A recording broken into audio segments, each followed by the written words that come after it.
tajuk daripada bab 4. Okey. Teknologi hijau dan melestari alam. Melestarikan alam.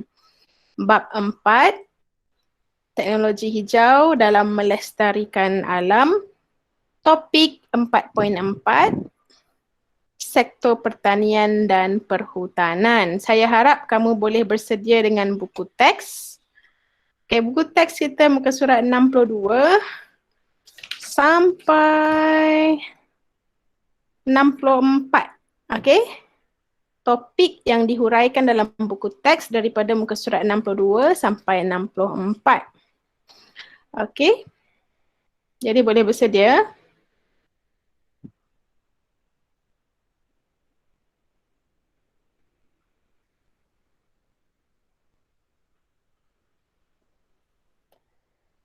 Okay, sebelum saya bentang slide, mari kita sama-sama baca perenggan yang pertama muka surat 62. Okey, sila lihat buku teks. Isu sosio-saintifik dalam sektor pertanian dan perhutanan. Peningkatan kepadatan penduduk serta perubahan taraf hidup merupakan antara faktor yang menyumbang kepada permintaan tinggi terhadap kawasan penempatan baharu. Okey, kawasan penempatan ni bermaksud tempat buat rumah lah, tempat kita duduk, tempat manusia duduk, kawasan manusia tinggal. Okey, rumah-rumah. Kawasan perumahan. Okey, kawasan perumahan ni pelbagai bentuk. Ada rumah teres, ada rumah banglo, ada flat, ada apartmen. Okey, kawasan perumahan. Jadi, negara kita sudah meningkat bilangan penduduk. Okey, dari tahun ke setahun bilangan manusia yang duduk dalam negara Malaysia meningkat. Okay, be it from the citizen itself, comes from the citizen itself, the offsprings of the citizen, anak-anak rakyat Malaysia, ataupun orang yang berhijrah daripada negara luar datang ke Malaysia, mau duduk. Okay, itu menyumbang kepada peningkatan manusia dan sejurus peningkatan bilangan manusia di Malaysia, permintaan terhadap penempatan baru juga meningkat. Jadi, selain daripada itu, bekalan makanan, permintaan bekalan makanan juga meningkat, serta hubungan laluan pengangkutan yang baik juga meningkat. Okey, manusia meningkat, permintaan untuk rumah kediaman meningkat, permintaan bekalan makanan meningkat dan juga jalan. Okey, banyak jalan-jalan perlu dibuat supaya menghubungkan kawasan bandar ke kawasan rumah. Okey, manusia duduk dalam rumah, tapi manusia kerja di bandar. Jalan menghubungkan. Okey, ini adalah isu sosio-saintifik. Jika kita lihat sekali imbas, seolah-olah perkara ini tidak menjadi masalah kepada kita, malah merupakan kehidupan kita, malah memudahkan kehidupan. Tahukah anda, semua ini boleh menjadi satu bencana yang dahsyat seandainya perkara ini tidak dikawal dan diselia dengan baik. Okey, boleh menjadi satu masalah jika kerajaan dan juga rakyat semua sekali tidak memainkan peranan membaik, okey, meningkatkan kualiti dari aspek pertanian dan pengurusan pertanian dan perhutanan. Okey. Baik, saya akan bincang slide. Kita ada ramai dari ini. Jadi kehadiran saya catat belum habis. Jadi nanti saya akan buat satu cut and paste, kamu cut, paste, tulis nama kehadiran kamu di kalau di 4 dedikasi di Telegram, is it? Sekejap, saya check dulu. Ya, 4 dedikasi di Telegram buat kehadiran dan 4 cerdik di WhatsApp, okey, buat kehadiran. Untuk hari ini 8 Mac. Nantilah lepas ni. Baik, kita teruskan. Sebelum saya bentang slide, ada sebarang soalan?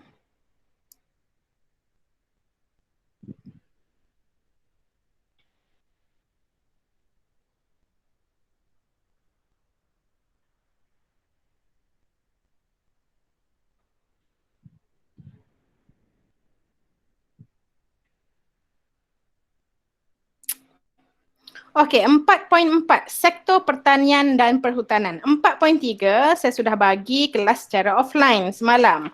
Kamu kena buat, kamu kena dengar video pengajaran daripada seorang guru dari YouTube, kamu buat nota, saya ada suruh kan. Jadi hari ini saya lompat terus ke 4.4. Isu sosiosaintifik dalam sektor pertanian dan perhutanan. Banyak kawasan hutan dan pokok-pokok balak ditebang bagi membuka tanah untuk tujuan penempatan dan pertanian. Nah, itulah banyak hutan kita.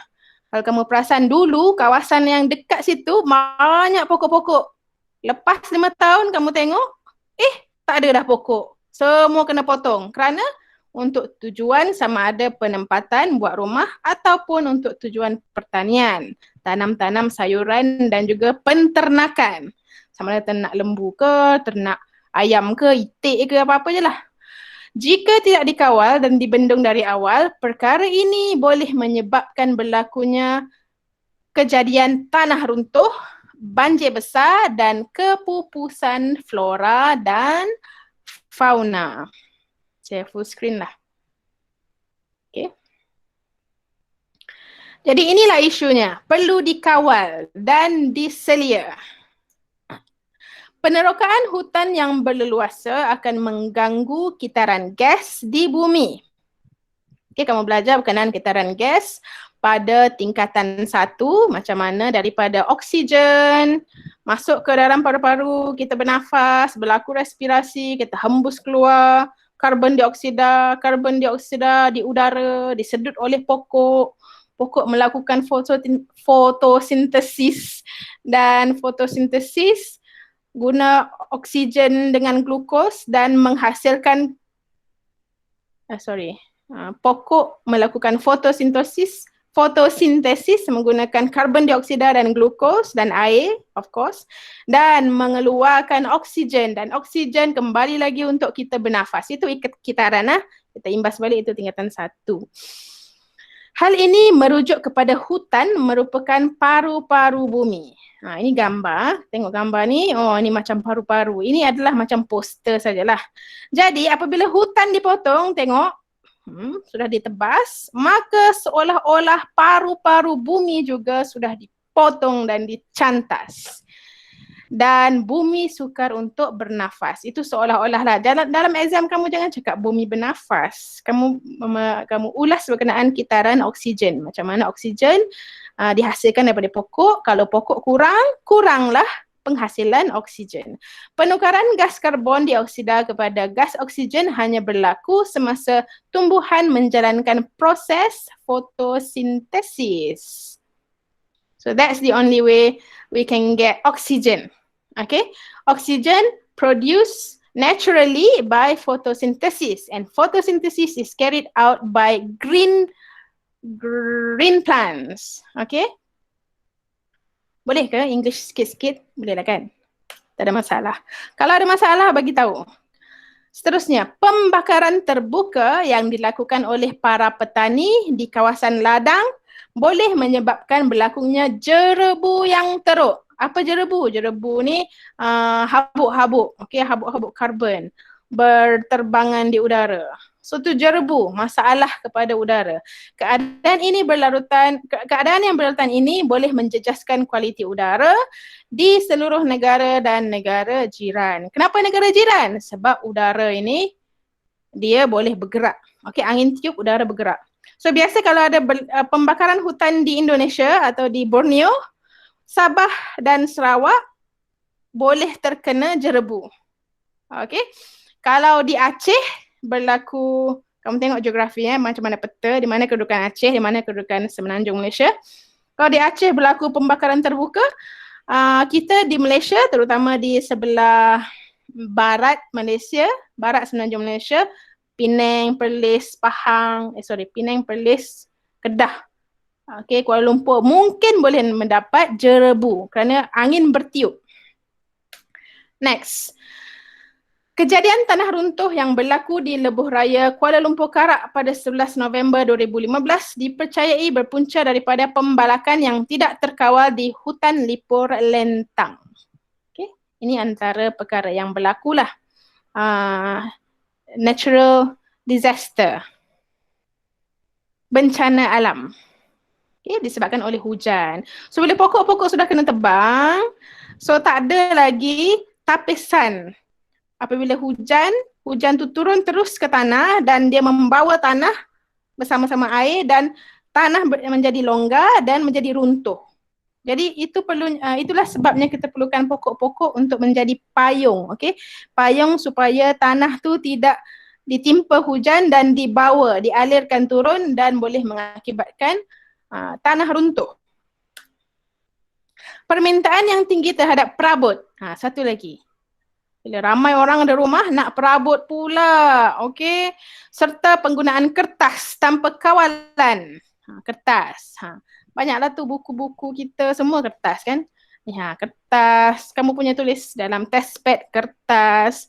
Adik-adik kamu conteng pakai kertas. So sekarang we are moving towards paperless technology. Semua pakai gadget-gadget hantar pas-pas macam tu je, tak payah paper. Itu antara pendekatan untuk mengurangkan penggunaan kertas lah. Kita sambung balik. Penggunaan kertas tanpa kawalan menyebabkan penebangan hutan dilakukan dengan berleluasa kerana kertas dan perabot berasal daripada pokok. Jadi ini satu masalah. Jadi antara cara yang kita boleh buat, kita kurangkan penggunaan kertas ataupun kertas-kertas yang ada yang sudah kena pakai, kita simpan di satu tempat, kita buat proses recycle. Okey, kertas boleh di-recycle. Kitar semula. Okey, kita boleh bleach, keluarkan semua ink-ink dia, tapis, kita blend jadi nipis dan halus, kita buat kertas, pakai balik. Itu penjimatan. Seterusnya, penggunaan racun serangga dan bahan kimia yang berleluasa oleh para petani telah menyebabkan tanaman tercemar. Okey.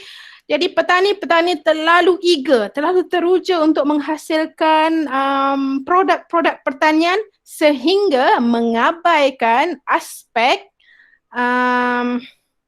lain. Seperti mereka menggunakan racun serangga supaya serangga tak hinggap di buah-buahan, di sayur-sayuran. Supaya sayur dan buah-buahan mereka segar. Alah, segar ke ada racun? Saya pun tak pasti. Banyaklah tak kena gigit dengan ulat. Jadi mereka terlampau teruja untuk menghasilkan buah-buahan dan sayur-sayuran untuk dibekalkan kepada penduduk. Sebab penduduk sudah ramai. Jadi permintaan terhadap makanan meningkat, jadi pertanian pun tidak terkawal menggunakan racun-racun serangga dan menyebabkan pencemaran tanah. Contoh, keasidan tanah meningkat menyebabkan tanah itu tidak sesuai lagi untuk pertanian. Jadi rugi. Pertanian one time. Okay, satu kali jalan. Buat sekali guna racun, lepas tu next time tak boleh guna dah tanah tu sebab dah ada keasidan meningkat, ada racun. So perlu pembaik pulihan tanah. Okay, kita rugi masa, rugi sumber, rugi tenaga. Ini adalah isu sosio-saintifik dalam sektor pertanian dan perhutanan. Bahan kimia yang diserap oleh tanah juga akan mengalir ke dalam sungai yang berhampiran. Lebih teruk lagi ya. Okey, racun-racun serangga, asid-asid daripada tanah pertanian diserap masuk dalam tanah dan daripada tanah dia mengalir bersama-sama dengan air di bawah tanah dan menuju ke sungai. Jadi sungai akan tercemar dan mengganggu ekosistem di dalam sungai dan juga boleh mengancam, risk, mengancam hidupan akuatik di dalam sungai seperti ikan, udang, buaya. Kalau buaya mati okey ke? Kamu fikir sendiri. Okey? Jadi hidupan akuatik ini adalah sumber Kalau mati, rugi. Jadi bila penggunaan racun tidak secara terkawal dan tidak dan racun itu berbahaya, tidak natural, boleh mendatangkan banyak kerugian. Inilah dimaksudkan pertanian perlu dikawal selia dan diurus. Hal ini menyebabkan pencemaran air di sungai-sungai. Okey, jadi kita sudah tahu isu sosiosaintifik. Sekarang kita mau aplikasi teknologi hijau dalam menangani. Apa menangani itu? Menangani itu mengatasi. Okey, menyelesaikan masalah. Okey, memberi satu lagi perkataan dia, memberi solution ataupun memberi jalan lain. Okey, supaya produktiviti produk-produk meningkat, pada masa yang sama kita memelihara alam dan lebih mesra alam.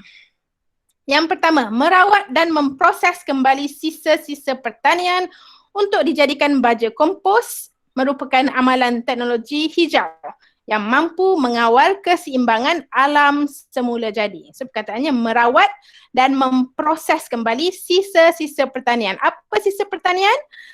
Sisa pertanian seperti bila kita tanam pokok, sayur, ada daun-daun yang mula-mula tumbuh tu biasanya akan layu, dan kita ambil yang baru-baru saja. So, itu adalah sisa. So, sisa tu boleh diguna balik untuk menghasilkan baja kompos sebagai contoh. Next, aplikasi yang seterusnya. Penanaman semula pokok-pokok boleh membantu mengekalkan spesies yang sedia ada. So, ini adalah amalan hijau. Bukan teknologi ini amalan. Kita tanam semula pokok-pokok. Bila kita sudah tebang satu pokok, sebagai contoh tebang pokok untuk buat perabot atau untuk buat kertas atau apa saja, ataupun tebang pokok buat rumah, kita kena tanam balik pokok-pokok itu di kawasan lain sebagai ganti. Ini amalan hijau. Next, aktiviti pembalakan perlu dikawal supaya sumber hutan terpelihara. Selain itu, wartakan banyak lagi kawasan hutan supaya ekosistem di hutan kekal dan seimbang. Ini adalah polisi yang boleh ditetapkan oleh pihak berotoriti, pihak berkuasa. Itulah saja untuk 4.4 sektor pengurusan sisa 4.4 sektor pertanian dan perhutanan. Okey, seterusnya 4.5 kita akan sambung pada kelas yang akan datang. Ada sebarang soalan sebelum saya tutup?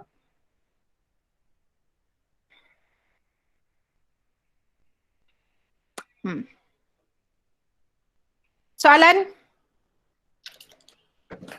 Ada? Tak ada, Cikgu. Tak ada. Semua faham? Ya. Okey, jadi kerja hari ini kamu mesti buat modul rintis, jawab soalan 4.4. Kamu ada modul rintis? Ada. Ada modul rintis, bagus. Kita bincanglah sikit soalan dari modul rintis.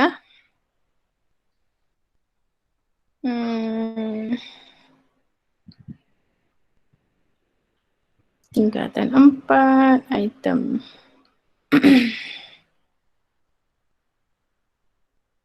Can you still see my screen? Can, teacher? On my screen right now is presenting a document. Nampak dokumen ke? Tingkatan 4, tema penyelenggaraan dan kesinambungan hidup, bla bla bla. Ada? Can anyone respond?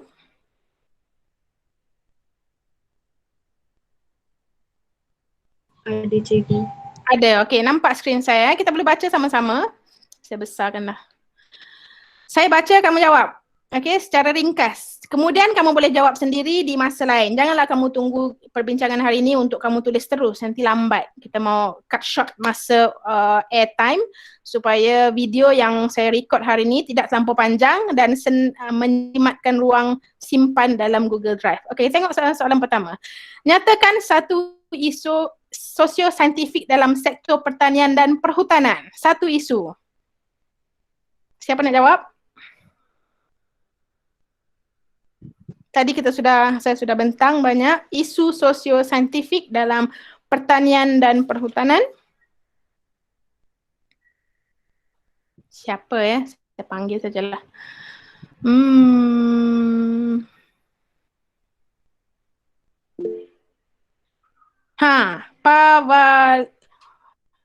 Pembakaran terbuka. Pembakaran terbuka. Okey, lagi satu kan? Okey, kenapa dia nyatakan pembakaran terbuka? Yes, satu markah. Berdapat markah penuh sebab soalan nyatakan. So bagi tahu saja apa dia? Jawapannya ialah pembakaran terbuka contoh. Okey, lagi kalau mau bagi contoh lain seperti permintaan makanan ataupun permintaan terhadap penempatan meningkat. Boleh juga. Okey, isu sosio-saintifik. Yang kedua, bolehkah anda jelaskan faktor yang boleh menyumbang kepada isu yang anda nyatakan? Okey, tadi kamu sudah nyatakan isunya ialah pembakaran terbuka. Apakah faktor pembakaran terbuka? Kenapa orang bakar secara terbuka hutan? Kenapa orang bakar hutan?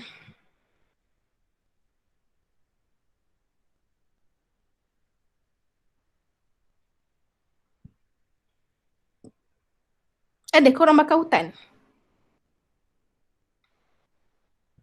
Okey. Kalau kamu tanya saya, jawapan pembakaran hutan tu kurang tepat. Kamu sepatutnya jawab pembukaan tanah secara besar-besaran. Okey, itu isu sosio-saintifik. Pembukaan tanah. So macam mana dia buka tanah? Ada yang cara potong pokok, ada yang cara bakar hutan, ada banyak pelbagai cara. Okey. Jadi jawapan yang pertama tu pembukaan hutan secara besar-besaran. Jadi apakah faktor pembukaan hutan secara besar-besaran? Kerana apa?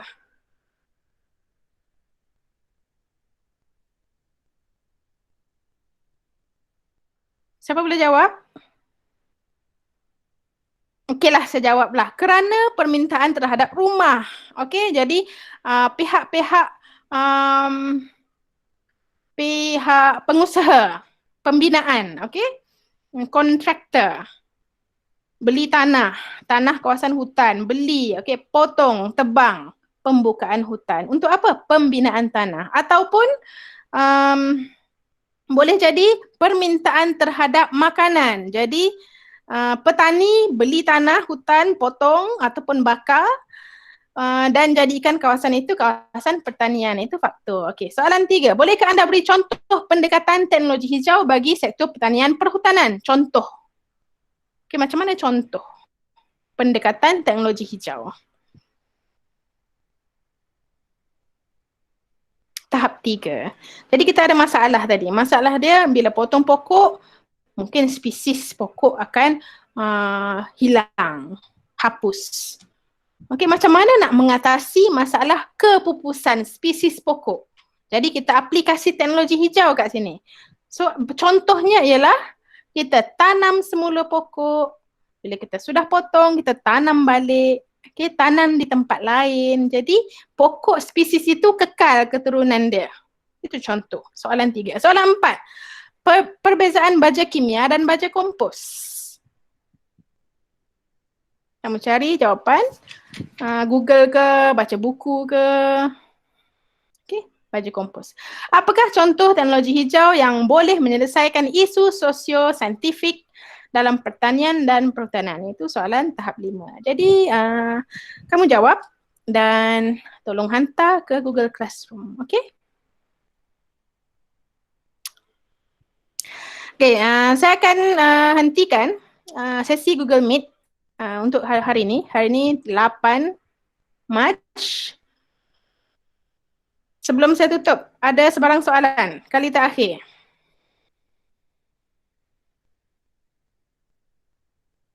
Tak ada, cikgu. Tak ada. Okey, saya tutup dulu.